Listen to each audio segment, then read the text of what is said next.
and they just reach across that big old belly and that tie just draping across all those other pies and everything. It was disgusting. It's true, though.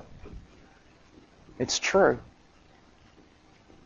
And we need to be very careful about this. And listen, young man, if you're a young man, do something.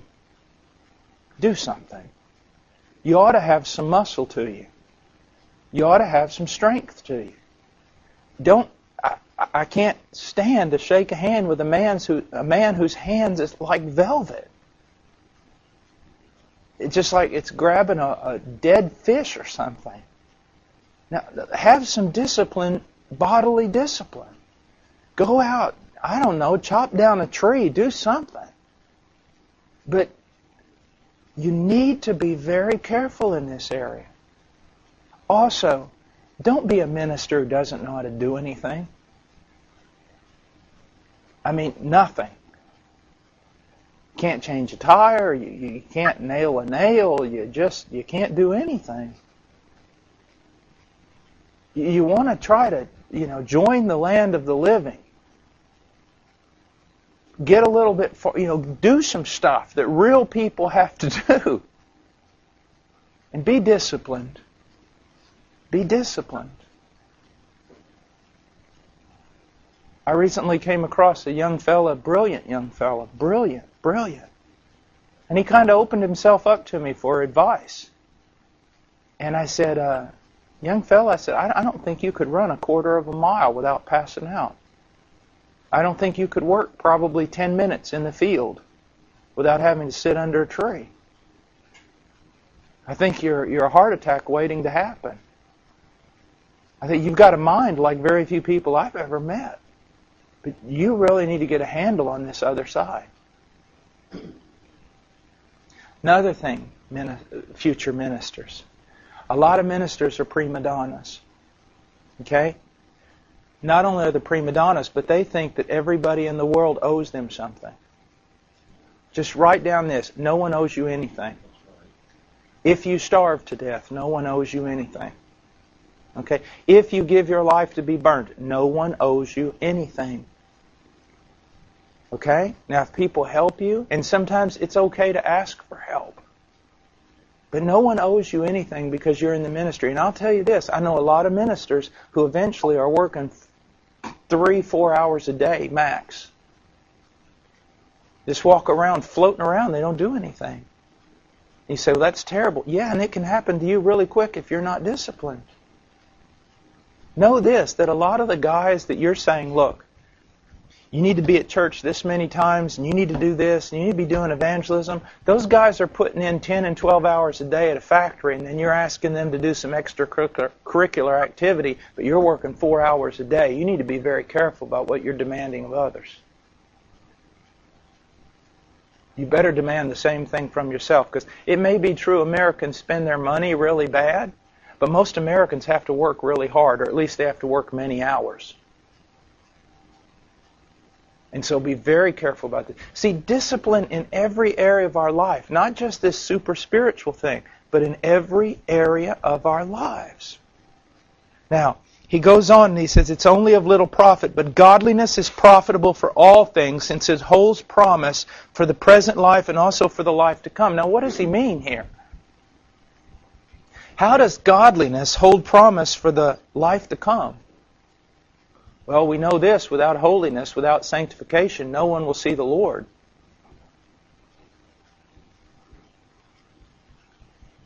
I think this is telling us something, guys. Success before God isn't necessarily based upon the size of your ministry. It doesn't say a large ministry holds promise for the life to come, does it? It says godliness holds promise for the life to come. You need to concern yourself more with godliness than ministry. And I'll tell you this, and I'll stand on it, and if anybody wants to come against me, let them come against me, but I'm still not backing down.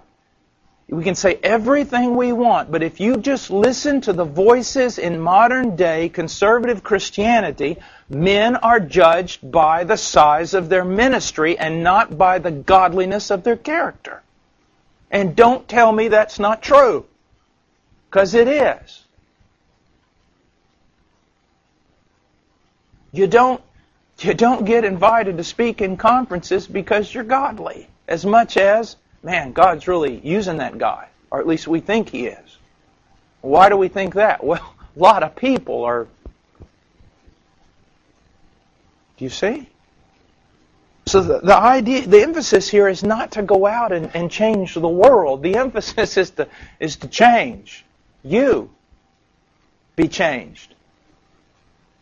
I think it was Tozer who complained, all these young men crying about wanting to be used of God. Tozer said, I've found out that if a man will make himself usable, God will wear him out. So how do you make yourself usable? Disciplining yourself to godliness.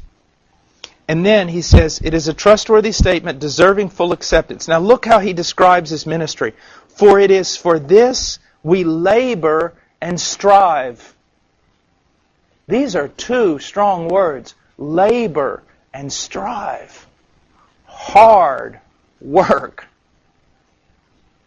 Hard work. When I was in seminary, I knew so many guys, and I had the seed in myself who had, there's this idea of I had this one friend, that's actually happened to him. Had taken a church in New England.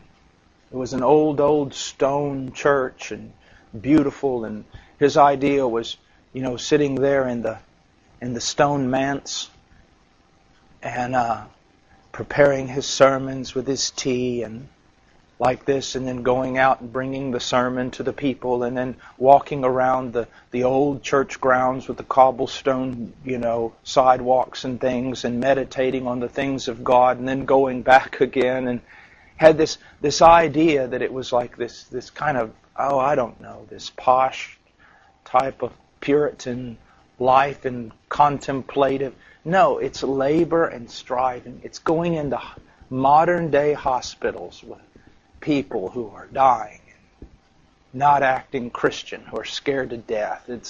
It's going and visiting a trailer and witnessing to a family who's just all messed up because of alcohol. It's laboring and striving, and even in getting in the text is labor. You'll sit there and work on a text for hours and then just hit the delete button on your computer and go, I don't know what I've been doing for 4 hours, but it's worthless.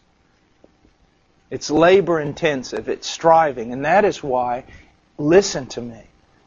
I can teach you a lot if you'll just listen to me, the errors I've made. It is hard work, and therefore, put it in your mind that when you do ministry, you're going to labor and strive, and when you rest, you're really going to rest. Really divide the two things and save yourself a lot of hardship. When you work hard. And when you don't work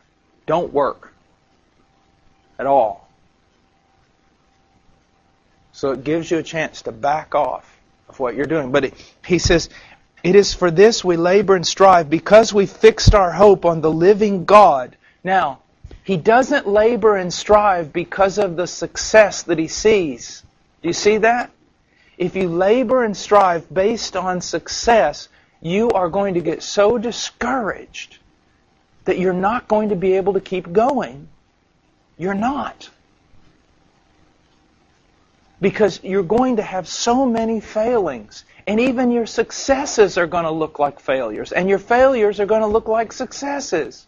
I don't know how many times I've got down from a pulpit thinking, just kill me right now. Let the ground open up and swallow me down. That was the most pathetic thing I've ever done in my life. God should have killed me before I got up in the pulpit. And you go home and you're miserable and everything else, and then you get a phone call the next day that 4 people have been saved. And vice versa. You think that was the greatest sermon ever recorded in human history. And nothing. So he doesn't labor and strive because of the success that he sees. He does it because he's fixed his hope on the living God,